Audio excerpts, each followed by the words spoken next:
WhatsApp everyone, this is Divesh Gupta. Previous lecture में हम लोगों ने क्वेश्चन नंबर 7 डिस्कस किया था, जिसमें हम लोगों ने देखा था कि उसकी एडजस्टमेंट की किस तरीके की इफेक्ट होगी एंड फाइनली हम लोगों ने उस सम को टैली भी किया था। अब इस लेक्चर में हम लोग डिस्कस करने वाले हैं क्वेश्चन नंबर 8।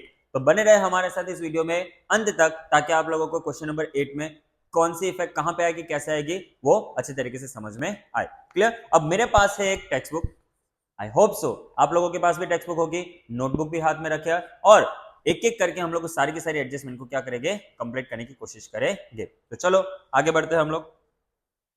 अब सर क्वेश्चन नंबर 8 की अगर बात करूं तो क्वेश्चन नंबर 8 में काफी अच्छी इंफॉर्मेशन देके रखी है। काफी छोटा सा सम है, ज्यादा टाइम नहीं लगेगा इस सम के अंदर। क्यों? क्योंकि आपको ग्रॉस प्रॉफिट ऑलरेडी क्वेश्चन में देके रखा है। अब सर अगर ग्रॉस प्रॉफिट देके रखा है तो क्या हमें ट्रेडिंग अकाउंट नहीं बनाना पड़ेगा क्या? The answer is what, yes. But the thing is that कि आपको एक बार एडजस्टमेंट चेक कर लेनी है।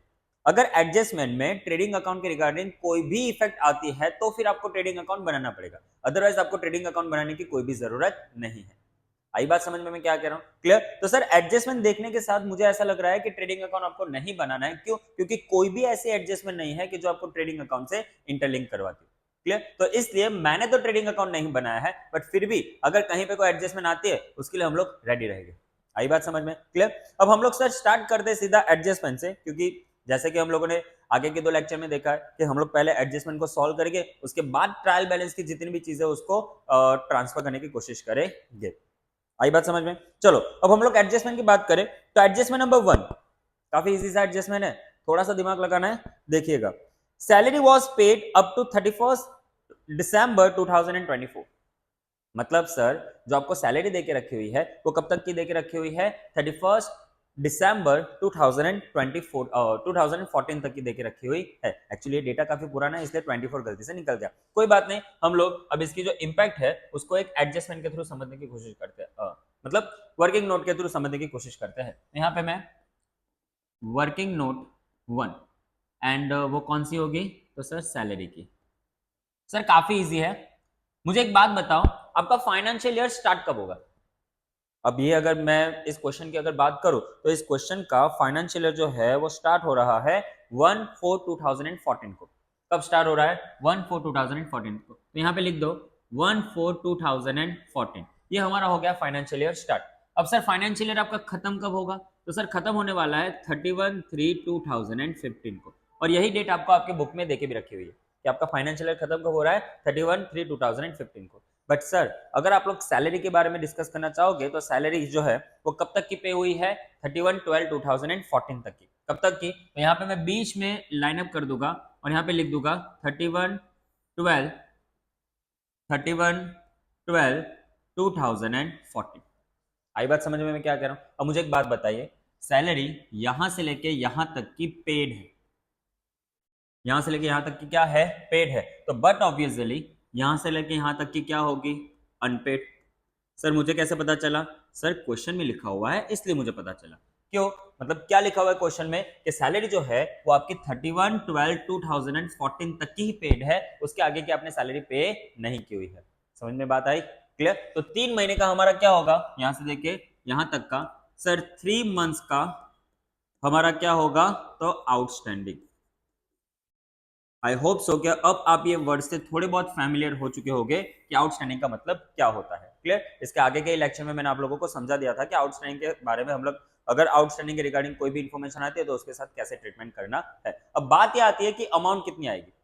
अमाउंट कितनी आएगी? तो देखो आपको जो सैलरी देके रखी हुई है आपके ये ट्रायल बैलेंस में, वो देके रखी हुई है 54,000 रुपीज।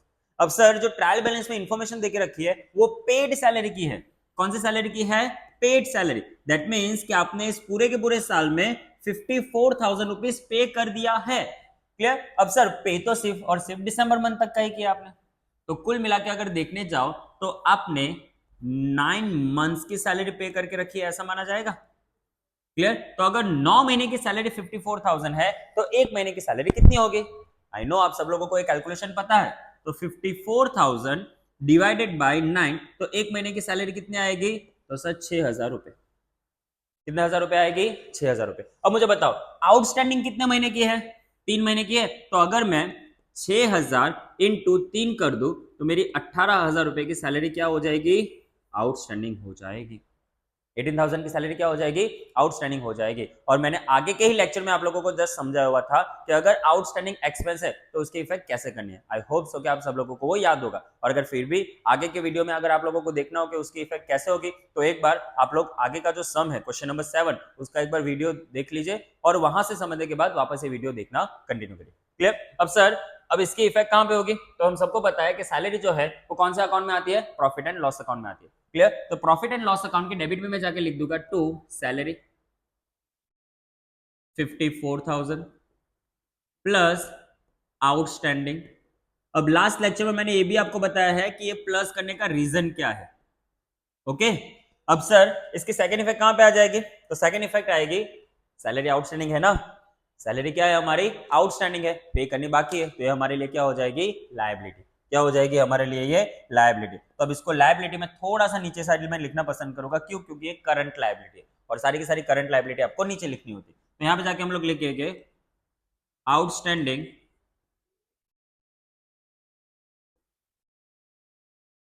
सैलरी, और अमाउंट कितनी आएगी, 18,000 रुपीज। जितनी पे करनी बाकी है उतने की इफेक्ट करेंगे, ज्यादा 1 रुपये हम लोग रिकॉर्ड करने की नहीं सोचेंगे। क्लियर? तो ये एडजस्टमेंट आपका हो गया खत्म। उसके बाद वाला adjustment, ₹1200 being the insurance premium for the year ending on 30/9/2015। मतलब अब यहां पे ध्यान दीजिए, वापस मैं आपको वर्किंग नोट पे लेके जाता हूं। ये क्यों मैं बार बार आपको वर्किंग नोट पे लेके जा रहा हूं? क्योंकि आप लोगों के कंसेप्ट सर स्ट्रांग हो। ये अगर मैं चाहूं तो आपको रट्टा मरवा सकता हूं, बट सर रट्टा मारने से आपको याद नहीं रहने वाला, क्योंकि ये ऐसा चैप्टर है कि जो आपको 12th में भी काम आने वाला है, और 12th में भी बोर्ड एग्जाम में 11 मार्क्स देने वाला है। तो यहाँ पे अगर रट्टा मारोगे तो कितने टाइम तक आपको याद रहेगा? तो बेटर है कि हम लोग इसको कंसेप्चुअल अगर समझेंगे तो शायद तक आपको भी आगे जाके ये जो कॉन्सेप्ट है वो आपको काम आ सकता है। अब यहाँ पे हम लोग लिख देंगे वर्किंग नोट 2। अभी वर्किंग नोट 2 किसके रिगार्डिंग रहेगा? तो सर इंश्योरेंस प्रीमियम के रिगार्डिंग रहेगा। किसके रिगार्डिंग रहेगा? Insurance premium. अब यहां पे ध्यान दीजिए, अगेन हमारा साल कब शुरू होता है? तो सर 1/4/2014 को। हमारा साल खत्म कब होगा? तो सर 31/3/15 को। क्लियर? अब यहां तक के खर्चे जो है वो हमें बुक्स ऑफ अकाउंट में क्या करने हैं, रिकॉर्ड करने हैं। बुक्स ऑफ अकाउंट्स में हमें इसको क्या करना है, रिकॉर्ड करना है। अब सर सोचो, ये जो आपका इंश्योरेंस प्रीमियम है उसका ईयर कब एंड हो रहा है? तो 30/9/2015 को। कब हो रहा है? 30/9/2015 को। अब मुझे एक बात बताइए, आपका जो फाइनेंशियल ईयर है वो यहाँ पे खत्म हो जाता है, ये जो फाइनेंशियल ईयर है यहाँ पे खत्म हो जाता है, तो हम लोग ऐसा सोच के चलेंगे कि आपने ये कुछ 6 महीने का एडवांस दे के रखा है। क्या दे के रखा है? एडवांस दे के रखा हुआ है। अब एडवांस का मतलब क्या होता है कि खर्चा जो है वो इस साल का नहीं है, कौन से साल का है? नेक्स्ट ईयर का है। और हमें जहां तक पता है हम लोग अक्रूअल बेसिस पे अकाउंटिंग को फ्रेम आउट करते हैं, और अक्रूअल बेसिस हमें ये सिखाता है कि हमें सिर्फ और सिर्फ इसी साल के ट्रांजेक्शन को रिकॉर्ड करना है, ना कि प्रीवियस ईयर के और ना ही अपकमिंग ईयर के। तो अगर मैं देखने जाऊं तो ये जो एडवांस वाली चीजें हैं उसको मुझे क्या करना पड़ेगा, ट्रीटमेंट करना पड़ेगा उसका, एडवांस का। क्लियर? तो एक बार देख के चलते हैं कि एडवांस कितना है। तो सर यहाँ पे 1200 रुपए का इंश्योरेंस पूरे के पूरे साल का है। देखो आपको अमाउंट देके रखी है 1200 रुपए। अब हमें तो सिर्फ 6 महीने का ही निकालना है, तो 6 डिवाइडेड बाय अगर 12 करूंगा तो कितना अमाउंट आ जाएगा? 6 मंथ, सॉरी 6 रुपीज आ जाएगा। तो ये 6 रुपीज मेरे लिए क्या रहेगा? तो सर एडवांस रहेगा, कि भाई एडवांस में हम लोगों ने इसको देके रखा हुआ है। अब आपके दिमाग में ये भी तो होना चाहिए ना, आपके दिमाग में ये भी तो होना चाहिए ना कि 600 रुपए एडवांस की इफेक्ट कहां पे आएगी। तो चलो हम लोगों ने इसकी भी एक नोट्स बना के रखी हुई है। सर सारी की सारी चीजों की नोट्स है, आपको सिर्फ प्रॉपर तरीके से वहां पे बैठना है, और यहाँ पे जो भी हम लोग डिस्कस कर रहे हैं उसको देखना है। अगर आप लोग सिर्फ देख के भी जाओगे ना तो मैं डैम श्योर आपको गारंटी दे रहा हूं कि आपके ये जो एग्जाम आएगी टर्म 2 की, उसमें आपके प्रॉपर तरीके से मार्क्स आ जाएंगे। क्लियर? और इवन फाइनल एग्जाम में भी आपके अच्छी तरीके से मार्क्स आएंगे। क्लियर? अब यहाँ पे देखो मैंने आपके लिए ऑलरेडी बहुत सारी मेहनत करके रखी हुई है कि भाई किस तरीके से मैं आपको इजी से इजी वे में समझा सकूं सारी की सारी चीजें। अब यहाँ पे ध्यान दें सर, ये मैंने यहां पे लिखा है प्रीपेड और एडवांस एक्सपेंसेस। अभी मैंने आप लोगों को जस्ट बता दिया कि प्रीपेड और एडवांस किसको कहते हैं। क्लियर? अब एडवांस और प्रीपेड का मतलब काइंड ऑफ एक ही होता है। अब इसकी इफेक्ट कहां पे आएगी? तो जो भी एक्सपेंस है उसमें हम लोग क्या कर देंगे? माइनस है। मतलब जो भी एक्सपेंस होगा, जैसे कि इस वाले क्वेश्चन में, इस वाले एडजस्टमेंट में हमारा इंश्योरेंस प्रीमियम है, तो उसमें हम लोग क्या कर देंगे, माइनस, और इसको कहां पे लिख देंगे, असेट साइड। सर क्यों असेट साइड, मतलब ये तो कौन सी बात हो गई, असेट साइड में क्यों लिख रहे हो, खर्चा है और वो भी असेट साइड में लिखोगे। अब रीजन बताता हूं। अब मुझे एक बात बताओ कि इस वाले एडजस्टमेंट में आपने 600 रुपए एडवांस जो है वो पहले मतलब नेक्स्ट ईयर का पे करके रखा हुआ है, तो जब नेक्स्ट ईयर आपको पे करने की बारी आएगी तब आपको कम अमाउंट पे करनी पड़ेगी, कम अमाउंट पे करनी पड़ेगी ना। तो सर ये तो यही होगा ना कि सर हमने जो खर्चा करके रखा है वो फ्यूचर के लिए खर्चा करके रखा है, तो जो भी चीजें अगर आप लोग फ्यूचर के लिए कर रहे हो तो आपकी क्या हो जाती है, वो असेट्स हो जाती है, क्या हो जाती है, असेट्स हो जाती है। तो इसीलिए उसकी सेकंड इफेक्ट कहां पे आएगी, आपके असेट साइड में आएगी। आई होप सो कि आप लोगों को ये चीजें समझ में आ रही है। तो चलो अब इसकी इफेक्ट कर ले फटाफट जाके।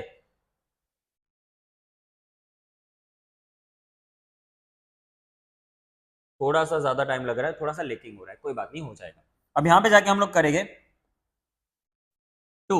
अब देखो आपको इंश्योरेंस प्रीमियम, अब यहीं पे ही बच्चे बहुत ज्यादा गलती कर देते हैं कि यहां पे जो इंश्योरेंस है, जो इंश्योरेंस है उसकी अमाउंट 1200 रुपए ले लेते हैं। अगर आपने भी 1200 रुपए ली, सम टैली ही नहीं हो पाएगा, सम टैली ही नहीं हो पाएगा। देखो आपको कहीं पे ऊपर इंश्योरेंस प्रीमियम की अमाउंट दी होगी, देखो टैक्स एंड इंश्योरेंस दिख रहा है, टैक्स एंड इंश्योरेंस दिख रहा है, तो उसमें आपको इफेक्ट इसकी करनी है, उसकी इफेक्ट जो है वो आपको उसमें करनी है। एक ही मिनट, चलो हो गया। तो यहां से हम लोग इसको माइनस कर देंगे।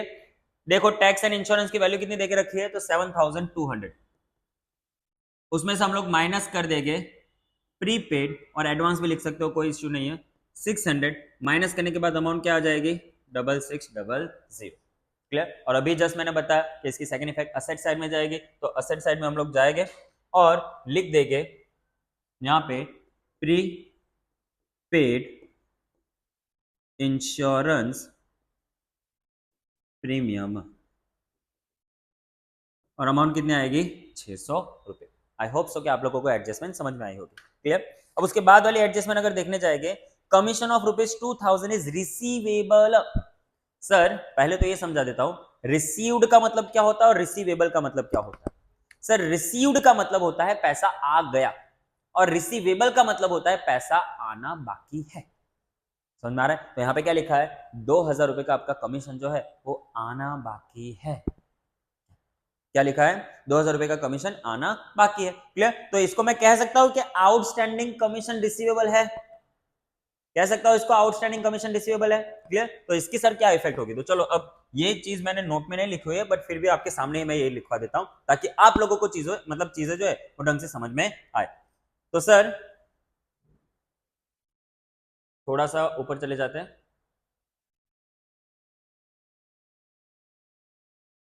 यहां पे ध्यान दीजिए 12 नंबर, रिसीवेबल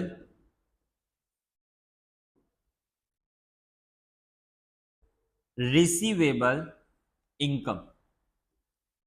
अब रिसीवेबल इनकम का ऐसा मतलब ये होता है कि income which is not received yet, अभी तक आपको ये पैसा मिला नहीं है। तो इसकी क्या इफेक्ट होगी, तो सर जैसे कि हम लोगों ने आउटस्टैंडिंग एक्सपेंसेस की इफेक्ट की थी, वैसे हमें आउटस्टैंडिंग इनकम की करनी है। बट इनकम सर कभी भी आउटस्टैंडिंग नहीं होती, उसके लिए हमें क्या लिखना पड़ता है, ऑलवेज रिसीवेबल लिखना पड़ता है। क्लियर। तो यहां पे हम लोग क्या इफेक्ट करेंगे, तो आपको इफेक्ट इसकी कुछ इस तरीके से करनी है। जो इफेक्ट्स होगी, first add added on respective income, मतलब जो भी इनकम होगी उसमें हम लोग ऐड कर देंगे, और सेकंड इफेक्ट कहां पे डाल देंगे, असेट साइड में। सर अगेन क्यों असेट साइड, क्योंकि ये आपको इनकम फ्यूचर में मिलने वाली है ना, तो ऐसी जो कोई भी चीज की जो आपको फ्यूचर में मिलने वाली है वो आपके लिए क्या हो जाती है, असेट्स हो जाती है। क्लियर। तो अब यहां पे जाके हम लोग इनकम ढूंढेंगे। देखो कमीशन रिसीव्ड आपको कहां पे देके रखा हुआ है, ढूंढो ढूंढो सब लोग जल्दी जल्दी। सर कमीशन रिसीव्ड आपको देके रखा हुआ है यहाँ पे पेज नंबर 194 पे, टॉप टू सेकंड देके रखा हुआ है, कमीशन 9000 रुपीज। अब ये सर कमीशन आपकी इनकम है, ये कमीशन आपकी क्या है, इनकम है, तो इसको हम लोग कहां पे लिखेंगे, प्रॉफिट एंड लॉस के क्रेडिट साइड में। तो यहां पे जाके हम लोग लिखेंगे bye commission 9000 rupees plus receivable 2000, तो टोटल कितना हो जाएगा 11,000। इसका मतलब ये है कि आपको टोटल 11,000 रुपए का कमीशन रिसीव करना चाहिए था, उसकी जगह पे सिर्फ और सिर्फ आपने 9,000 ही किया, तो 2,000 आपका क्या रह जाएगा, आउटस्टैंडिंग, दैट इज रिसीवेबल। अब इसकी सेकंड इफेक्ट हम लोग फटाफट जाके कर देते हैं। सेकंड इफेक्ट इसकी आएगी असेट साइड में, रिसीवेबल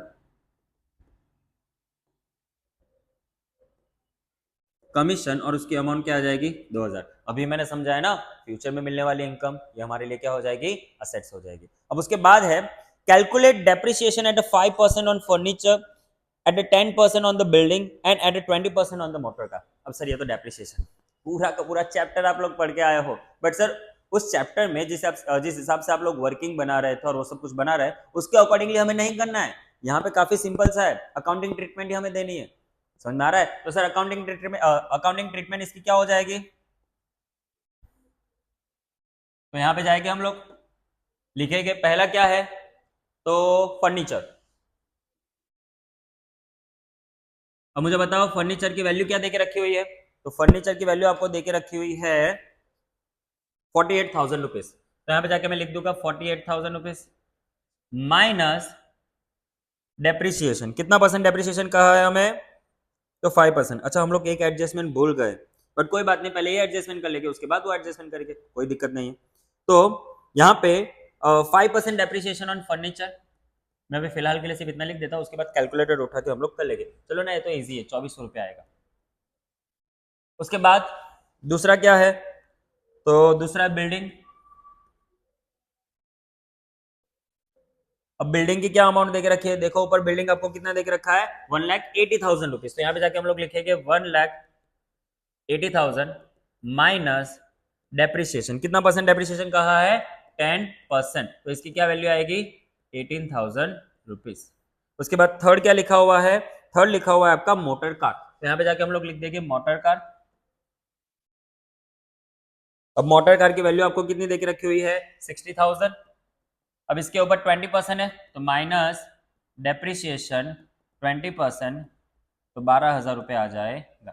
क्लियर। अब सर इन सबका डेप्रिसिएशन कहाँ पे आएगा, तो याद करो आप लोगों ने डेप्रिसिएशन चैप्टर जो पढ़ा था, तो ये जो डेप्रिसिएशन होता है वो आप लोगों का पहली बात तो एक नॉन कैश एक्सपेंस होता है, क्लियर। और इसकी जो इफेक्ट है वो आप लोगों के प्रॉफिट एंड लॉस अकाउंट के डेबिट साइड में लिखी जाती है। क्यों लिखी जाती है, ये जब मैंने आप लोगों को अकाउंटिंग का इंट्रोडक्शन देके रखा था, दैट मीन्स फाइनल अकाउंट का इंट्रोडक्शन देके रखा था, तब भी मैंने समझाया था कि एक्सेप्ट प्लांट एंड मशीनरी, मतलब प्लांट एंड मशीनरी को छोड़ के जिस किसी का भी डेप्रिसिएशन होगा वो आपको पीएनएल अकाउंट में डालना है, क्लियर। तो यहाँ पे सबको जितने भी चीजें है वो प्लांट एंड मशीनरी को छोड़ के ही है, क्लियर। तो इन सबका डेप्रिसिएशन आपको कहाँ पे डालना पड़ेगा, पीएनएल अकाउंट के डेबिट में डालना पड़ेगा। तो यहाँ पे हम लोग पीएनएल अकाउंट के डेबिट में जाएंगे और यहाँ पे जाके लिख देंगे टू डेप्रिसिएशन ऑन फर्नीचर, जिसकी वैल्यू कितनी है 2,400। उसके बाद टू डेप्रिसिएशन ऑन बिल्डिंग, जिसकी वैल्यू कितनी है, तो 18,000। उसके बाद to depreciation on motor car, जिसकी वैल्यू कितनी है 12,000 रुपए। आई होप सो कि आप लोगों को ये सारी चीजें समझ में आ रही होगी। अब सर यहाँ पे इसका क्या करना है, तो सर यहाँ पे हम लोग इसको माइनस कर करके बाहर डाल देंगे। तो सर माइनस करना, कैलकुलेटर ले लो अब तो यहाँ पे हम लोग माइनस करेंगे तो 45,600 रुपीज आएगा। यहाँ पे अगर माइनस करेंगे तो 1,68,000 आएगा, और अगर यहाँ पे हम लोग माइनस करेंगे तो कितना अमाउंट आएगा, 48,000 रुपीज आएगा, क्लियर। अब ये तो सबसे इजी एडजस्टमेंट है, और आप ये मान के चल सकते हो कि इजी एडजस्टमेंट आप लोगों को आपके एग्जाम में देखने को मिलेगा, और कॉमन सा भी है, आपको हर एक सम में ऐसी बेसिक एडजस्टमेंट देके रखेंगे, उसको अगर आप लोग सॉल्व कर लेते हो तो आराम से आपके सम जो है वो इजीली हो जाएंगे। अब सर जो एक एडजस्टमेंट हमारा गलती से छूट गया, उस एडजस्टमेंट को मैं करवाने से पहले आपको छोटी सी वर्किंग नोट बताना चाहूंगा, काफी छोटी सी है बट मजेदार है। अगर ये आपको समझ में आ गया तो आपको ये समझ में आ जाएगा कि क्या इंटरेस्ट ऑन ड्राइंग होता है और क्या इंटरेस्ट ऑन कैपिटल होता है। तो चलो यहाँ पे हम लोग आ जाते हैं।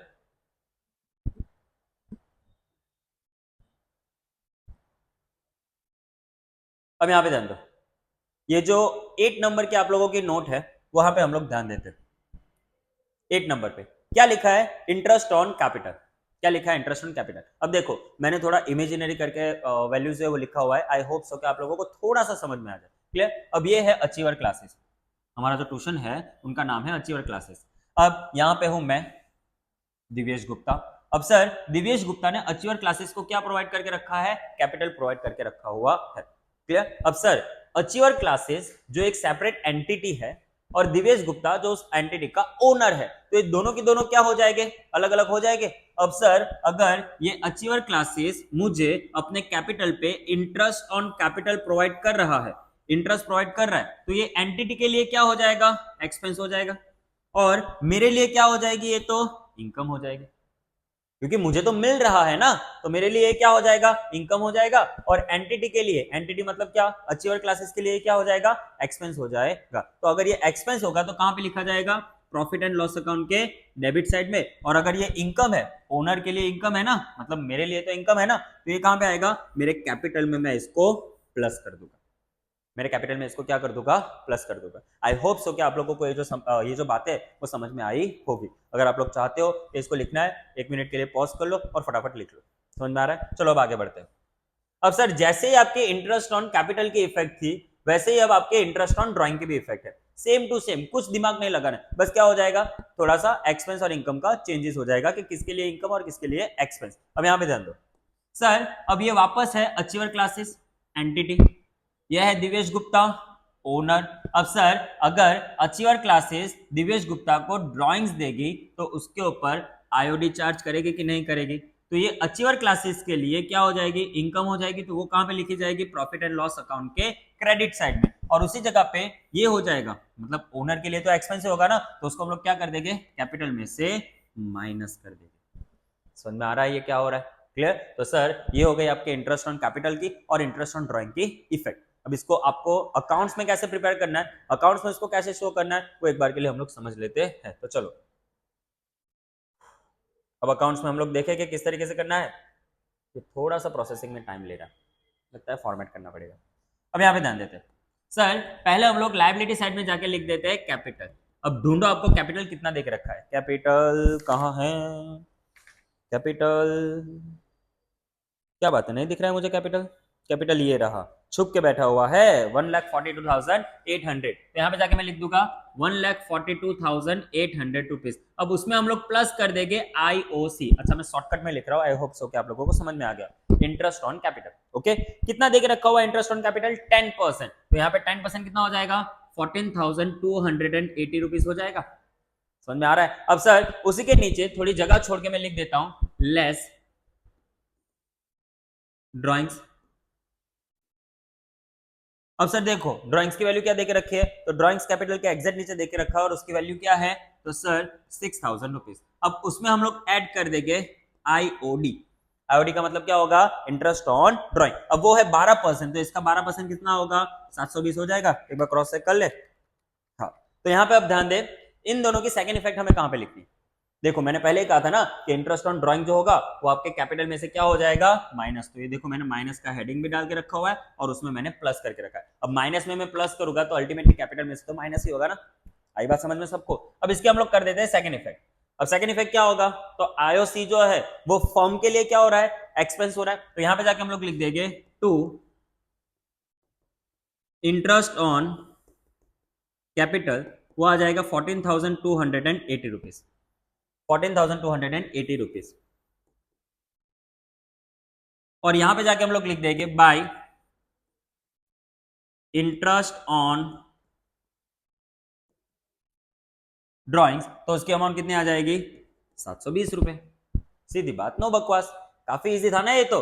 अगर आपको ये कंसेप्ट जो है वो दिमाग में सेट हो जाता है कि फर्म के लिए क्या है और ओनर्स के लिए क्या है, तो इजीली ये इंटरेस्ट ऑन कैपिटल की इफेक्ट और इंटरेस्ट ऑन ड्राइंग की इफेक्ट आपसे सॉल्व हो सकती है। कोई भी रट्टा नहीं मारा हम लोगों ने, हमने सिर्फ बेसिक सा कंसेप्ट समझा है। आई होप सो कि आप लोगों को ये सारी चीजें समझ में आ रही होगी। अब उसके बाद आता है सबसे इंपॉर्टेंट, अब ये चीजें आपके 12th तक काम आने वाली है, क्या, बैड डेब्ट की इफेक्ट। कौन सी इफेक्ट, बैड डेब्ट की इफेक्ट, बैड डेब्ट की इफेक्ट और बैड डेब्ट रिजर्व की इफेक्ट। क्लियर। तो उसके लिए मैं वापस नोट्स में जाऊंगा, मैंने हर चीज की आपके लिए नोट्स बना के रखी हुई है। आप सिर्फ टेंशन मत लीजिए, आप सिर्फ ढंग से पढ़ाई कीजिए ताकि आपके अच्छे मार्क्स आ सके और आप मुझे कहीं ना कहीं पे दुआ दे सके। अब आगे बढ़ते हैं। अब आप ही की दुआ पे तो मेरा घर चलता है ना। अब यहाँ पे ध्यान दीजिए, ये जो मैंने पूरी की पूरी इफेक्ट करके रखी हुई है, कलर पेन यूज करके रखा है। मेरा मन नहीं हो रहा है कलरिंग पेन से खेलना, आप लोगों को ढंग से समझ में आए इसलिए हम लोग ये कलर खेल रहे हैं। अब यहाँ पे ध्यान दीजिए सर, बैड डेब्ट रिजर्व एंड डिस्काउंट रिजर्व, ये तीनों को, मतलब इन तीनों को मैंने एक साथ में अरेंज करके रखा है। इन तीनों को क्या करके रखा है, एक ही साथ में अरेंज करके रखा है। अब इसकी फर्स्ट इफेक्ट क्या आएगी, अब इसकी फर्स्ट इफेक्ट क्या आएगी, तो आपको डेटर्स में से बैड डेब्ट को क्या करना है, माइनस करना है। अब आई होप सो आपको ये तो पता ही होगा ना कि बैड डेब्ट होता क्या है। चलो कोई बात नहीं, अगर नहीं पता है तो समझ लेते। सर बैड डेब्ट जो है वो होता है आप लोगों का लॉस। अब कौन सा लॉस, सर आपके डेटर्स जो है वो पैसा देने से मना करें, आपके डेटर्स ऐसा कह रहा है कि सर जो होता है वो कर लो, हम आपको पैसे नहीं देने वाले, तो ये आपका क्या हो जाएगा, बैड डेब्ट हो जाएगा। अब सर बैड डेब्ट रिजर्व क्या होगा, तो सर बैड डेब्ट रिजर्व का मतलब ये है कि अब आपको डाउट हो रहा है, आपको आपके मन में डाउट हो रहा है कि ये जो सामने वाला बंदा है जिसको मैंने गुड्स क्रेडिट में बेच के रखे हुए हैं वो शायद तक मुझे पैसा नहीं देगा। तो पहले में डाउट है, दूसरे में कंफर्मेशन है, मतलब बैड डेब्ट में कंफर्मेशन है कि वो देने ही नहीं वाला है, तो ये तो आपका लॉस हो गया। बट दूसरे केस में आपको सिर्फ डाउट है, तो ये जितने भी डाउट और जितने भी लॉस हो चुके वो आपको क्या कर देना है, आपके डेटर्स में से माइनस कर देना है। क्या कर देना है, आपके डेटर्स में से माइनस। अब सेकंड जो है डिस्काउंट रिजर्व। अब डिस्काउंट रिजर्व का मतलब क्या होगा कि सर मुझे ऐसा लग रहा है कि जब मैं उसके पास पैसे मांगने जाऊंगा ना तो कहीं ना कहीं पे मुझे ऐसा कह देगा कि भाई देखो आपको मुझे मतलब उसको हमें 12,500 रुपए देने। अब ये सर आपको भी पता है मुझे भी पता है कि अगर 12,500 रुपए लेने जाएंगे ना तो सामने वाला राउंड फिगर ही पैसे देने वाला है, मतलब कितने, 12,000 रुपए। आप कितना भी चिक चिक क्यों ना कर लो आपको 12,000 रुपए ही मिलने वाले हैं, तो ये 500 रुपए उसने ज्यादा डिस्काउंट मांगा कि नहीं मांगा। तो मुझे ऐसा डाउट हो रहा है पहले से ही कि ये जो भाई साहब है वो 500 रुपए मेरे पास है, एक्स्ट्रा पैसा डिस्काउंट का मांग सकते हैं, तो ये सब कुछ हम लोग क्या कर देंगे, आपके डेटर्स में से माइनस कर देंगे। क्या कर देंगे, आपके डेटर्स में से माइनस कर देंगे। अब इन सब की सेकंड इफेक्ट क्या होगी, तो देखो ये मैंने जो येलो पेन से लिखा हुआ है वो है आपके बैड डेब्ट की इफेक्ट, और ये जो मैंने ब्लू पेन से लिखा हुआ है वो है आपके डिस्काउंट की इफेक्ट। क्लियर, तो एक बार समझ लेते हैं। सर इन सब की सेकंड इफेक्ट क्या होने वाली है, तो सेकंड इफेक्ट कुछ ऐसे होगी कि आपको पीएनएल में जाके कहां पे लिखना है, डेबिट साइड में लिखना है। कहां पे लिखना है, डेबिट साइड में, क्योंकि अल्टीमेटली आपका ये लॉस है ना, तो लॉस तो सारे के सारे डेबिट में ही आएंगे पीएनएल के। तो क्या लिखना है, बैड डेब्ट ट्रायल बैलेंस। अब सर यहाँ पे देखो, यहाँ पे मैंने ए और ए लिखा हुआ है, ए और ए का मतलब क्या होता है, एडजस्टमेंट, और यहाँ पे टी का मतलब क्या होता है, ट्रायल बैलेंस। मतलब आपका ऑलरेडी कुछ बैड डेब्ट हुआ होगा, उसमें हम लोग इस न्यू बैड डेब्ट को क्या कर देंगे, प्लस कर देंगे। इस न्यू बैड डेब्ट को क्या कर देंगे हम लोग, प्लस कर देंगे। और अगर आप लोगों ने कुछ और डाउट क्रिएट करके रखा है, दैट मींस कुछ और बैड डेब्ट रिजर्व क्रिएट करके रखा है, तो वो क्या हो जाएगा यहाँ पे माइनस। क्लियर, अब इस तीनों की तीनों पर्टिकुलर्स को हम लोग क्या कर देंगे, प्लस कर देंगे। अब मुझे एक बात बताओ, आप लोगों के पास अगर आपके बुक्स ऑफ अकाउंट में ऑलरेडी बैड डेब्ट रिजर्व पड़ा हुआ है, अगर आपके बुक्स ऑफ अकाउंट में ऑलरेडी बैड डेब्ट रिजर्व पड़ा हुआ है तो उसको आपको माइनस करना पड़ेगा ना, क्यों, क्योंकि आपने अब न्यू बैड डेब्ट रिजर्व क्रिएट करके रखा है, तो जो पुराना बैड डेब्ट रिजर्व है उसको आपको क्या कर देना है, माइनस कर देना है। इसीलिए हम लोग ये जो बैड डेब्ट रिजर्व जो होगा, जो ट्रायल बैलेंस का होगा, उसको हम लोग क्या कर देंगे, माइनस कर देंगे। आई बात समझ में बच्चों। सर ये सबसे इंपॉर्टेंट इफेक्ट है, 12th में भी, अभी मैं 12th वाले बच्चों को पढ़ाता हूं, उसमें भी इन लोगों में कहीं ना कहीं पे इसके डाउट रह जाते हैं कि सर ये बैड डेब्ट रिजर्व क्या है, किस तरीके से इसका इफेक्ट हो रहा है, कुछ समझ में नहीं आ रहा है। बट सर आप लोग काफी प्रिविलेज स्टूडेंट्स हो कि आपको ये सारी वीडियोस पहले ही देखने को मिल रही है। क्लियर, अब वैसे ही डिस्काउंट की क्या इंपैक्ट है, मतलब उसकी क्या इफेक्ट आएगी, तो सर डिस्काउंट की कुछ ऐसी इफेक्ट आएगी कि आपका जो डिस्काउंट अलाउड होगा, डिस्काउंट अलाउड होगा, ये मैंने एक्स एक्स इसलिए करके रखा हुआ है क्योंकि कोई एक्स वैल्यू होगी, क्या होगी, कोई एक्स वैल्यू होगी। क्लियर, उसमें हमें प्लस कर देना है डिस्काउंट रिजर्व, उसमें हमें क्या कर देना है, डिस्काउंट रिजर्व, जो आप लोगों का एडजस्टमेंट का होगा। कौन सा होगा, आपके एडजस्टमेंट की वैल्यू होगी। अब उसमें अगर आपके ट्रायल बैलेंस की कोई ऑलरेडी वैल्यू देके रखी हुई है, मतलब अगर आपका discount reserve already trial balance में देके रखा हुआ है, तो उसको हम लोग क्या कर देंगे, यहां से माइनस कर देंगे। अब ये जो है वो न्यू है, ये जो है वो ओल्ड है, तो काफी सारे लोग ओल्ड न्यू न्यू ओल्ड वाला कंसेप्ट भी फॉलो करते हैं, और काफी सारे लोग trial balance adjustment, trial balance adjustment वाला कॉन्सेप्ट भी फॉलो करते हैं। आपको जो समझ में आए वो समझ सकते हो। कुछ लोग ऐसा कह देते हैं, कुछ लोग ऐसा कहते हैं, देखो टी ए ए टी, तो इसको कुछ लोग टाट पढ़ देते। अब जो पढ़ना है वो पढ़ो। कुछ लोग ऐसा भी करते हैं कि ये ओल्ड, ये न्यू और ये ओल्ड, तो old new new old, oh no करके भी कुछ लोग पढ़ देते। अब जिसको जैसे पढ़ना हो वो वैसे पढ़ सकता है, इसमें कोई दिक्कत की बात नहीं है कि कैसे कौन पढ़ रहा है। द थिंग इज दैट कि समझ में आपको आना चाहिए। बात समझ में आ रही है मेरी, क्लियर। तो चलो अब इसकी इफेक्ट कर देते हैं। देखो एक इफेक्ट आएगी असेट साइड में, दूसरी इफेक्ट आएगी आपके पीएनएल अकाउंट के डेबिट साइड में। तो चलो अब इसकी इफेक्ट करना स्टार्ट कर देते हैं। अब सर पहले तो हम लोग डेटर्स की वैल्यू ढूंढेंगे। डेटर्स कहाँ है, डेटर्स कहाँ है, डेटर्स डेटर्स डेटर्स, देखो आपको सन्ड्री डेटर्स देके रखे, अब ये भी बात आपको समझ में आनी चाहिए, सिर्फ डेटर्स और सन्ड्री डेटर में क्या फर्क है। अच्छा, कुछ लोग इसको प्रोनाउंस करते हैं सुंदरी डेटर। सर ये सुंदरी डेटर नहीं है, कौन सा डेटर है, सन्ड्री डेटर है। तो सर सिर्फ डेटर और सन्ड्री डेटर्स में क्या फर्क है। अगर मेरा डेटर एक हुआ तो उसको हम लोग कहेंगे डेटर, अगर मेरे डेटर्स मल्टीपल्स हुए तो उसको हम लोग क्या कहेंगे, सन्ड्री डेटर्स कहेंगे। अगेन हेलो, यहां पे ध्यान दीजिए, अगर मेरा सिंगल डेटर हुआ तो उसको हम लोग कहेंगे डेटर, अगर मेरे डेटर्स मल्टीपल हुए मतलब मुझे 3 और 4 लोगों के पास से पैसा लेना है तो उसको कुल मिला के हम लोग क्या कह देंगे, सन्ड्री डेटर्स कह देंगे। आई बात समझ में। तो यहाँ पे सन्ड्री डेटर्स का मतलब क्या होगा कि 3 और 4 लोगों को इकट्ठा करके जो टोटल अमाउंट है डेटर्स की उसको हम लोग कहेंगे सन्ड्री डेटर्स। क्लियर। अब दोनों में कोई फर्क नहीं है सर, इफेक्ट तो एक जैसे ही आने वाली है। तो चलो यहाँ पे हम लोग इसके इफेक्ट करना स्टार्ट करते हैं।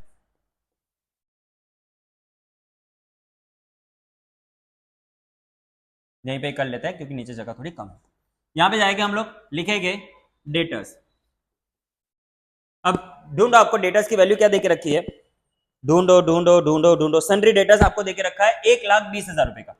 कितना देके रखा है, 1,20,000 का। अब इसमें से हम लोग माइनस कर देंगे बैड डेप्ट। अच्छा मैं शॉर्टकट में लिख रहा हूं बीडी। अच्छा बीडी मतलब समझिएगा, बैड डेप्ट लिखा हुआ है। ओके, बैड डेप्ट कितना है तो देखो आपको एडजस्टमेंट में देके रखा हुआ है, from the debtor of ₹20,000 right of 50%। तो सर ये राइट ऑफ का मतलब होता है कि आपका जो 20,000 रुपए का डेटर्स है उसमें से आपको 50% पैसा नहीं मिलने वाला। कितना परसेंट पैसा नहीं मिलने वाला, 50% पैसा नहीं मिलने वाला। तो सर ये तो आप लोगों के साथ सरासर नाइंसाफी हो गई ना कि 20,000 रुपए लेने थे, सामने वाला बंदा 50% देने से मना ही कर रहा है। जो होता है वो कर लो, पैसे तो नहीं ही मिलने वाले। तो आपका ये 10,000 रुपए का क्या हो जाएगा, बैड डेप्ट हो जाएगा। क्या हो जाएगा, 10,000 का बैड डेप्ट। तो यहां से हम लोग माइनस कर देंगे 10,000 रुपए। अब सर ये माइनस करने के साथ हमारे पास अमाउंट क्या आएगी, तो 1,10,000 रुपए, 1,10,000। इसके बाजू में मैं सिंपल सा लिख देता हूं एडजस्टमेंट, गलती से मैंने टी लिख दिया। क्या हो जाएगा यहाँ पे, एडजस्टमेंट आ जाएगा। क्लियर। अब सर यहां से हम लोग माइनस करेंगे बैड डेट रिजर्व और उसमें भी हम लोग क्या लिख देंगे, एडजस्टमेंट। अब देखिए बैड डेट रिजर्व के बारे में क्या लिखा है, 5% बैड डेट रिजर्व प्रोवाइड। कितना परसेंट बोला है, 5%। अब से 5% किसका, ये आ गया सबसे बड़ा क्वेश्चन, 5% किसका। तो ये 5% उसका होगा कि जो बैड डेट माइनस करने के बाद जो रिमेनिंग डेटर्स है उसका हमें कैलकुलेट करना है। कौन सा डेटर, जो रिमेनिंग डेटर्स है उसका कैलकुलेट करना है। तो यहाँ पे 1,10,000 इंटू 5% कितना होगा, 5500। अब माइनस करने के बाद आपके पास क्या अमाउंट आएगी, तो 1,04,500 रुपीज। क्या अमाउंट आएगी, 1,04,500 रुपीज। क्लियर। अब इसमें से आपको एडिशनली 2% डिस्काउंट रिजर्व माइनस करना है। क्या माइनस करना है, 2% डिस्काउंट रिजर्व। तो यहाँ पे हम लोग माइनस कर देंगे डिस्काउंट रिजर्व एडजस्टमेंट इंटू 2%, तो अमाउंट क्या आएगी 2090। और माइनस करने के बाद अब फाइनली हम लोग आउटर कॉलम में इसकी वैल्यू लिखेंगे 102410, 102410। Are you getting my point what I'm trying to say? Clear? अब सर इन सबकी हमें सेकंड इफेक्ट देनी, इन सबकी हमें क्या करनी है, सेकंड इफेक्ट देनी। तो सेकंड इफेक्ट हम लोग कहां पे जाके लिखेंगे, तो सेकंड इफेक्ट हम लोग जाके लिखेंगे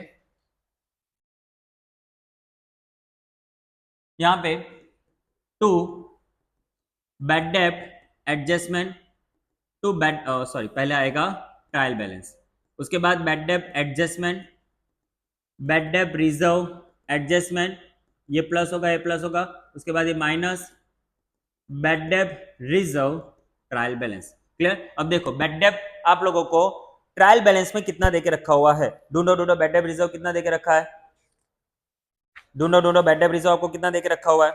तो सर बैड डेट जो है वो आपको देके रखा हुआ है, bad debt bad debt bad debt bad debt, ये रहा आपको बैड डेट देके रखा है 3,600। आपको बैड डेट कितना देके रखा है, 3,600 रुपीज। उसके बाद बैड डेट एडजस्टमेंट में आपका कितना आया, तो देखो यहाँ पे आपका बैड डेट जो है वो एडजस्टमेंट में कितना आया, देखिए देखिए ये है आपका बैड डेट 10,000 रुपए। कितना है, 10,000 रुपए। तो यहाँ पे जाके हम लोग लिख लेंगे, देखो बैड डेट 10,000 रुपए का है और बैड डेट रिजर्व 5,500 का है, तो सीधा वैल्यू लिख देते हैं हम लोग। तो यहाँ पे बैड डेट एडजस्टमेंट का है 10,000 रुपए और उसके बाद बैड डेट रिजर्व जो है वो 5,500 रुपए का देके रखा है। क्लियर। अब इसको टोटल कर लेते हैं, तो सर 3600 प्लस 10,000 प्लस 5,500, तो यहाँ पे वैल्यू कितनी आएगी, 19,100 रुपीज। कितनी आ जाएगी, 19,100 रुपीज। अब आपको bad debt reserve trial balance में भी देके रखा है, देखो bad debt reserve trial balance में कितना देके रखा है, 6,000। जो पुराना होगा उसको क्या करना पड़ेगा, माइनस करना पड़ेगा। क्यों? क्योंकि अब कोई नया आ रहा है। हेलो, क्या आ रहा है? नया। तो यहाँ पे हम लोग जाके लिख देंगे कितना वैल्यू देके रखा है, 6000। तो यहाँ पे हम लोग 6000 रुपए क्या कर देंगे, माइनस। तो आउटर वैल्यू कितना हो जाएगा, तो 13,100 रुपीज।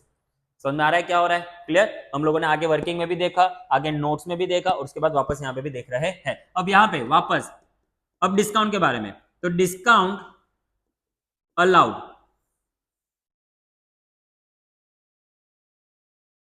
डिस्काउंट अलाउड कितना देके रखा है डिस्काउंट अलाउड, तो देखो देखो देखो देखो क्या ये खेल है, खेल है, यस खेल है।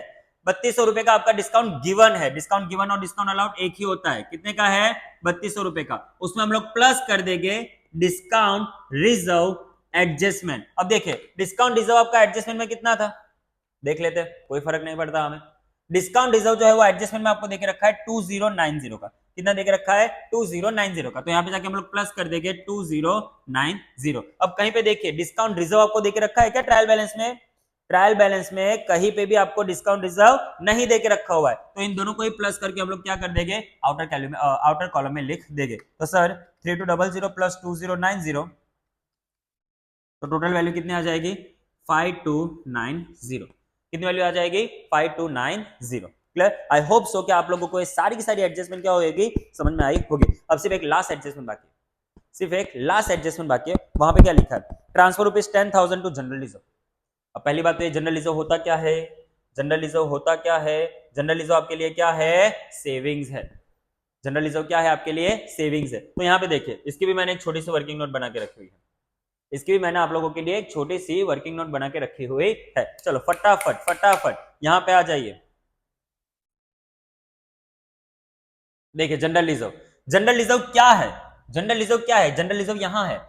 General reserve is an appropriation of the profit, it is not a expense. Sir ये खर्चा नहीं है, सिर्फ और सिर्फ प्रॉफिट का क्या है, बाइफर्केशन है।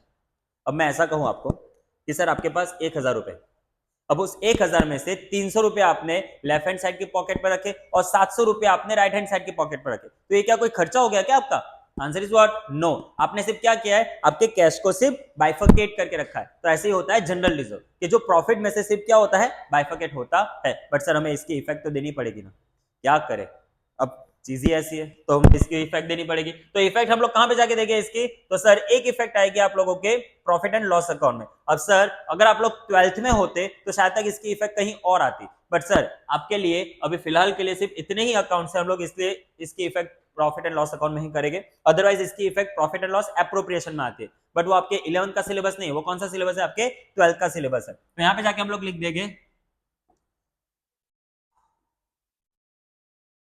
To transfer to general reserve. समझ में आ जाएगा ना, कितना अमाउंट ट्रांसफर करके रखा है, 10,000 रुपए। अब सर ये जो जनरल रिजर्व होता है, आप लोगों ने चलो ओसी में भी पढ़ा होगा, प्लगिंग बैक ऑफ प्रॉफिट, ओसी में भी पढ़ा होगा ना, बीए और ओसी दोनों एक ही सब्जेक्ट है। वहां पे आपने चैप्टर नंबर 8 में पढ़ा होगा plugging back of the profit. Sir आप मानोगे नहीं, ये जो जनरल रिजर्व का अमाउंट है ना, उसको हम लोग प्लगिंग बैक ऑफ प्रॉफिट ही कहते हैं, उसको हम लोग क्या कहते हैं, प्लगिंग बैक ऑफ प्रॉफिट ही कहते हैं। अब सर ये जो plugging back of the profit होता है वो किसका फंड होता है, ओनर्स फंड होता है। तो ओनर के नीचे ये आ जाएगा। क्लियर? तो देखो ओनर का एक कैपिटल हुआ, उसके नीचे हम लोग लिख देंगे जनरल रिजर्व, और अमाउंट क्या आ जाएगी, 10,000 रुपए। अमाउंट क्या आ जाएगी, 10,000 रुपए। तो इसी के साथ हम लोगों ने सारी की सारी एडजस्टमेंट को क्या कर दिया है, समाप्त। हेलो, क्या कर दिया है, समाप्त। क्लियर? अब सर जैसे ही सारी की सारी एडजस्टमेंट खत्म हो जाएगी, वैसे अब हम लोग क्या करेंगे, जो भी आप लोगों का ट्रायल बैलेंस है उसको शिफ्ट करने की बातें करेंगे। तो ट्रायल बैलेंस में आपको सबसे पहले देके रखा है ग्रॉस प्रॉफिट। अब सर यहाँ पे दीजिए, यहाँ पे ध्यान दीजिए, अब आपका ट्रेडिंग अकाउंट तो बना नहीं है, तो जब ट्रेडिंग अकाउंट नहीं बना हुआ है तो ये जो आपका ग्रॉस प्रॉफिट होगा वो सीधा कहां पे ट्रांसफर हो जाएगा, आपके कैपिटल अकाउंट, सॉरी ये जो प्रॉफिट एंड लॉस अकाउंट है उसमें ट्रांसफर हो जाएगा। कहां पे ट्रांसफर होगा, आप लोगों के प्रॉफिट एंड लॉस अकाउंट में ट्रांसफर हो जाएगा। तो यहां पे by trading account gross profit.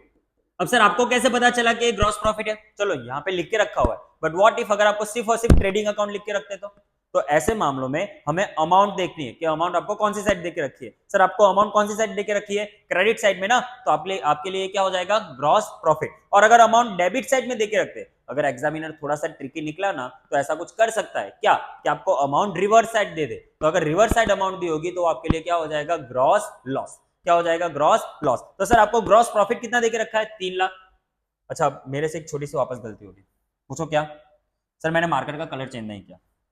अब ये भी तो जरूरी है ना कि आप लोगों को पता होना चाहिए कि कौन सी ट्रायल बैलेंस की इफेक्ट है और कौन सी आपके एडजस्टमेंट की। तो यहां पे जाके हम लोग लिख देंगे बाय ट्रेडिंग अकाउंट, और यहां पे जाके लिख देंगे ग्रॉस प्रॉफिट,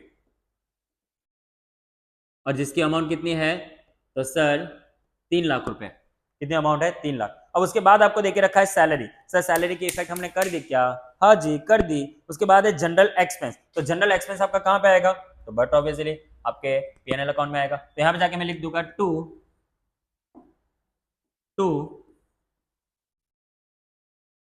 जनरल एक्सपेंस। मुझे बताओ जनरल एक्सपेंस की अमाउंट आपको क्या देके रखी है, तो 6,600। 6,600। उसके बाद क्या देके रखा है, टैक्स एंड इंश्योरेंस हो गया, सन्ड्री डेटर्स हो गया, क्लोजिंग स्टॉक। अब सर क्या क्लोजिंग स्टॉक की कोई एडजस्टमेंट है क्या, क्या बंटी का साबुन स्लो है क्या, नहीं सर हमारा दिमाग काफी तेज है। हमने पहले ही सीख के रखा हुआ है कि जब क्लोजिंग स्टॉक की कोई एडजस्टमेंट आएगी, जब क्लोजिंग स्टॉक की कोई एडजस्टमेंट आएगी तो उस मामलों में हमें क्या करना है। तो देखिए यहां पे एक बार समझ लेते हैं, क्लोजिंग स्टॉक की अगर एडजस्टमेंट होगी, क्लोजिंग स्टॉक की अगर एडजस्टमेंट होगी, देखिए सबसे पहले वाले लेक्चर में मैंने आप लोगों को ये समझाया था। एक ही मिनट रुक जाइए, मैं फटाफट आपके लिए ये प्रेजेंट कर देता हूं।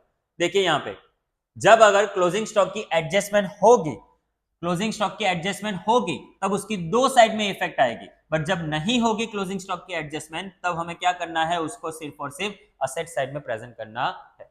आई बात समझ में बच्चों, में क्या कह रहा हूं, क्लियर। जब क्लोजिंग स्टॉक की इफेक्ट होगी तब उसको क्या करना है, जब क्लोजिंग स्टॉक की इफेक्ट नहीं होगी तब उसका क्या सेटलमेंट होगा वो आपको समझना पड़ेगा, क्लियर। ये हम लोगों ने क्वेश्चन नंबर 7 में डिस्कस किया था। अब ये जो है वो क्वेश्चन नंबर 8 है, बट कहीं ना कहीं पे ये सारी चीजें इंटरलिंक हो रही है ना, इसलिए मैंने तब भी आपको ध्यान दिलवाया था कि जितने भी नोट्स है वो आपको आपके दिमाग में याद रखने। अगर नोट्स याद नहीं रहेंगे तो सर जी हो गया अपना क्या, प्रिपरेशन करना पड़ेगा भाई, ऐसा कुछ नहीं जाने दूंगा मैं, कहीं पे भी किसी को नहीं जाना है, यहीं पे सबको ध्यान देना है। तो सर अब यहाँ पे क्लोजिंग स्टॉक की आपको एडजस्टमेंट नहीं देके रखिए, तो हम लोग उसकी इफेक्ट कहां पे करेंगे, तो उसकी इफेक्ट जो है वो हम लोग बैलेंस शीट में करेंगे। तो बैलेंस शीट में आपको असेट साइड में लिख देना है क्लोजिंग स्टॉक। अब इस क्लोजिंग स्टॉक की वैल्यू क्या देके रखी है, तो सर 13,200 रुपीज, कितना, 13,200, क्लियर। अब उसके बाद क्या देके रखा है, उसके बाद है आपका बैंक ओवरड्राफ्ट। हेलो कौन सा ओवरड्राफ्ट, बैंक ओवरड्राफ्ट। ये आप लोगों के लिए क्या है, शॉर्ट टर्म लायबिलिटीज है, तो इसको हम लोग यहां पे जाके लिख देंगे बैंक ओवरड्राफ्ट। अब इस बैंक ओवरड्राफ्ट की वैल्यू आपको क्या देके रखी हुई है, तो सर 6,000 रुपीज। क्या देके रखी है, 6,000 रुपीज। उसके बाद क्या देके रखा है, कमीशन। सर कमीशन तो हो गया ना, हाँ हो गया है। उसके बाद है एडवर्टीजमेंट एक्सपेंस। चलो एक्सपेंस की बात आ रही है, पीएनएल अकाउंट में चले जाते हैं। अब सर एडवर्टीजमेंट एक्सपेंस आपका कहां पे आएगा, तो पीएनएल अकाउंट के डेबिट में आएगा। तो यहां पे जाके हम लोग लिख देंगे एडवर्टाइजमेंट एक्सपेंस। कितना देके रखा है एडवर्टीजमेंट एक्सपेंस, तो 9,000 रुपीज। उसके बाद है इंटरेस्ट। अब सर ये कौन सा इंटरेस्ट है वो हमें नहीं पता है, तो अगर नहीं पता है तो सिर्फ सिंपल सी बात है, आप लोगों के पीएनएल अकाउंट में आ जाएगा, क्योंकि डेबिट में अमाउंट देके रखिए, तो यहां पे आ जाएगा इंटरेस्ट। अब इंटरेस्ट की वैल्यू आप लोगों को क्या देके रखी है, तो सर इंटरेस्ट की वैल्यू आपको देके रखी है 3,000 रुपए। इंटरेस्ट की वैल्यू आपको कितनी देके रखी है, 3,000 रुपए। उसके बाद सर फर्नीचर हो गया क्या, बिल्डिंग हो गया क्या, मोटर कार हो गया क्या, yes. Capital done, drawings done, bad डेब्ट डन, वाह भाई वाह, बैड डेब्ट रिजर्व डन। अब बात आती है लोन की। अब बात क्या आती है आपके लोन की, तो सर ये जो लोन है वो आप लोगों के लिए क्या हो जाएगा, लायबिलिटी। क्यों, क्योंकि आपको फ्यूचर में पैसा वापस भी तो देना है ना, क्लियर। तो सर यहां पे हम लोग जाके लिख देंगे लोन। अब इस लोन की अमाउंट क्या है, लोन की अमाउंट है 24,000 रुपीज। सर इसका कुछ इंटरेस्ट नहीं बनेगा क्या, तो आप लोगों को पता है इंटरेस्ट देके रखा था, देखो ये रहा इंटरेस्ट देके रखा हुआ था, ये देखो इंटरेस्ट देके रखा है ना 3,000 रुपए, तो वो शायद तक उसी का इंटरेस्ट आपको देके रखा था। उसके बाद है क्रेडिटर्स। अब क्रेडिटर्स की जो वैल्यू आप लोगों को देके रखी हुई है वो देके रखी हुई है आपको 12,000 रुपीज। अब क्रेडिटर्स आप लोगों ने 12,000 रुपीज लिख दिया। ओके, उसके बाद है बिल्स रिसीवेबल। तो बिल्स रिसीवेबल की अमाउंट यहाँ पे आपको देके रखी हुई है, चलो लिख देते हैं। बिल्स रिसीवेबल कितना आपको देके रखा है? बिल्स रिसीवेबल, तो बिल्स रिसीवेबल आपको देके रखा है 3,000 रुपीज। उसके बाद है बिल्स पेएबल। अब बिल्स पेएबल कौन सी साइड आएगा? Liability side. यहां पे बिल्स पेएबल। अब बिल्स पेएबल की अमाउंट कितनी आपको देके रखी हुई है? तो बिल्स पेएबल की अमाउंट है 9,600 रुपीज। क्लियर? उसके बाद है carriage outward. Sir carriage outward मैंने कल ही आपको समझाया था कि कैरियज इनवर्ड फैक्ट्री में लाने का खर्चा, कैरियज आउटवर्ड फैक्ट्री से ले जाने का खर्चा। तो सर ये जो ले जाने का खर्चा होता है वो आप लोगों के प्रॉफिट एंड लॉस अकाउंट में आता है। तो यहां पे जाके हम लोग लिख देंगे कैरियज आउटवर्ड।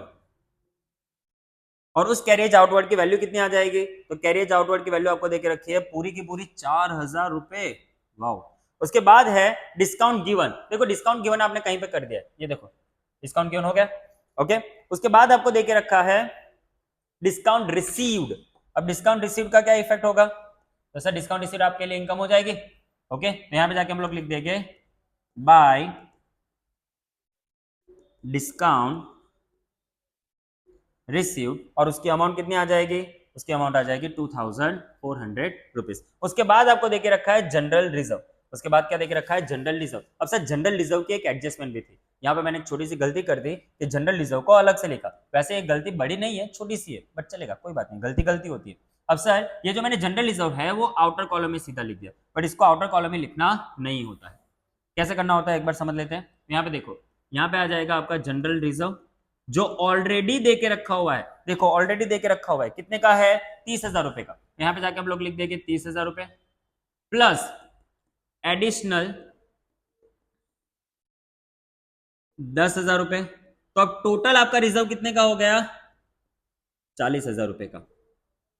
कितने का हो गया? 40,000 रुपए का। क्लियर? अब उसके बाद है कैश बैलेंस। तो वो तो आपके लिए बट ऑब्वियसली सर आपका जो कैश है वो आपके लिए क्या है? असेट्स है। तो यहां पे जाके हम लोग लिख देंगे कैश बैलेंस, और उसकी अमाउंट क्या आ जाएगी? तो उसकी अमाउंट आ जाएगी 21,000 रुपीज। समझ में आ रहा है? तो इसी के साथ आपकी जो सारी की सारी एडजस्टमेंट एंड ये जो ट्रायल बैलेंस की इफेक्ट है वो होती है समर। अब एक बार मैं कैलसी उठा लेता हूं, आई होप सो आप लोगों ने भी उठाई ली होगी। तो सर पहले हम लोग जाएंगे प्रॉफिट एंड लॉस अकाउंट में। इस बार प्रॉफिट एंड लॉस अकाउंट थोड़ा सा बड़ा सा है तो थोड़ा सा हमें ध्यान देना पड़ेगा। क्लियर? तो सर इस साइड से पहले टोटलिंग करना स्टार्ट होता है। अब सर मेजोरिटी ऑफ टाइम आपका क्रेडिट साइड का टोटल ज्यादा होता है, तो ऑलवेज ये हैबिट रखो कि आपके क्रेडिट साइड से आपको टोटलिंग करना है।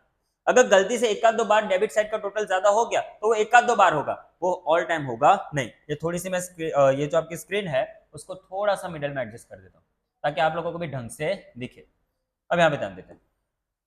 सर यहाँ पे 3,00,000 प्लस 11,000 प्लस 720 और प्लस 2,400 रुपए। अब और कुछ देखिए, और कुछ है क्या यहाँ पे? हेलो, कुछ है तो बता दो। नहीं है। तो सर यहां पे जाके हम लोग लिख देंगे इसका total that is 314120 double line single line. अब मैंने जैसे कि कहा कि हर बार यही होता है इसलिए मैं हैबिट रख रहा हूं 314120। क्लियर? अब एक एक करके ऊपर की सारी चीजें हम लोग माइनस करते जाएंगे। तो -4,000 -3,000 -9,000 -6,600 -10,000। अच्छा ये 10,000 है, ध्यान रखिएगा। -5290 -13,100 -14,280 -12,000 -18,000 -2,400 -6,600 एंड -72,000। और कुछ है क्या? देख ले क्या? नहीं, और कुछ भी नहीं है। तो आपकी ये जो वैल्यू है, आपकी ये जो वैल्यू है ये कितनी आ गई? तो यहां पे जाके हम लोग लिख देंगे टू कैपिटल अकाउंट और ब्रैकेट में लिख देंगे नेट प्रॉफिट कि जिसकी वैल्यू आपको देके रखी है 1,37,850 रुपीज। कितनी देके रखी है? 1,37,850। अब ये जो आपका जो अमाउंट है मतलब ये जो नेट प्रॉफिट का अमाउंट है उसको हम लोग कहां पे जाके लिख देंगे, तो सर जी आपके कैपिटल में। तो देखो अब यहाँ पे कैपिटल देखे, कैपिटल तू कहां, मैं यहां, तो यहाँ पे जाके हम लोग लिख देंगे प्लस नेट प्रॉफिट, और अमाउंट कितनी आ जाएगी 1,37,850। अब इन सबको प्लस कर दे तो प्लस 14,280 प्लस 1,42,800, तो टोटल अमाउंट कितनी आ गई, तो 2,94,930 रुपीज। अब इसमें से ये दोनों की दोनों अमाउंट हम लोग माइनस कर देते, -6,000 -720, तो अमाउंट कितनी आएगी 2,88,210 रुपीज। समझ में आ रहा है, क्लियर। अब इस साइड का हम लोग टोटलिंग कर देते हैं, इस सेट का हम लोग क्या कर देते हैं, टोटलिंग कर देते हैं। तो सर यहाँ पे 2,88,210 plus 40,000 plus 2400 I mean 24,000 sorry, plus 18,000 plus 6,000 plus 12,000 plus 9,600, और कुछ है क्या, कुछ छुपा है, छुपा है तो निकल जाओ। तो यहाँ पे टोटल कितना आ रहा है इसका, तो sir 3,97,810 rupees. I hope so कि यही टोटल आप लोगों का सेट साइड भी आए। वैसे तो ज्यादातर हो ही जाता है बट फिर भी डाउट तो रहता ही है। अब देखो ये देखो 3,97,810 है। अब इसमें से हम लोग क्या करेंगे, सारी की सारी अमाउंट को माइनस करेंगे। अगर जीरो आ गया मतलब अपना सम टैली, तो -21,000 -3,000 -13,200 -600 -2,000 -102410 माइनस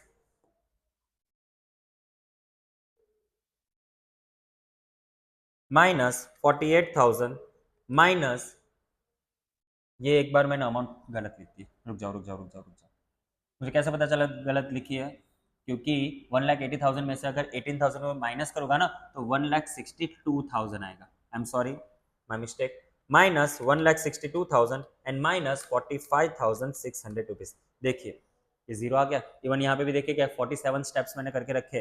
दैट मीन्स कि आपके जो बैलेंस शीट है वो क्या हो रही है, टैली हो रही है। क्लियर। तो यहाँ पे जाके हम लोग लिख देंगे 3,97,810 rupees, double line single line, और इसी के साथ हम लोगों ने हमारा ये जो दूसरा क्वेश्चन है उसको भी क्या कर दिया, सक्सेसफुली कंप्लीट कर दिया है। आई होप सो कि आप लोगों को ये जो सम है वो समझ में आया होगा। फिर भी अगर कहीं पे कोई डाउट रहता है तो आप लोग डाउट जो है वो कमेंट सेक्शन में लिख के दे सकते हो, ताकि मैं आप लोगों के सारे डाउट्स को एक बार कलेक्ट करके एक सिर्फ और सिर्फ डाउट सेशन का रेगुलर डाउट सेशन का ही सिर्फ लेक्चर रखो। आई होप सो कि ये सारी चीजें आप लोगों को समझ में आई होगी। अब आप लोगों को आगे की वीडियो के लिए ये चैनल को जो है वो सब्सक्राइब करना पड़ेगा and press a bell icon also. तब तक के लिए thank you so much and goodbye. Don't forget to like this video, share it with your friends, leave a comment, and subscribe to Achievers Classes for more.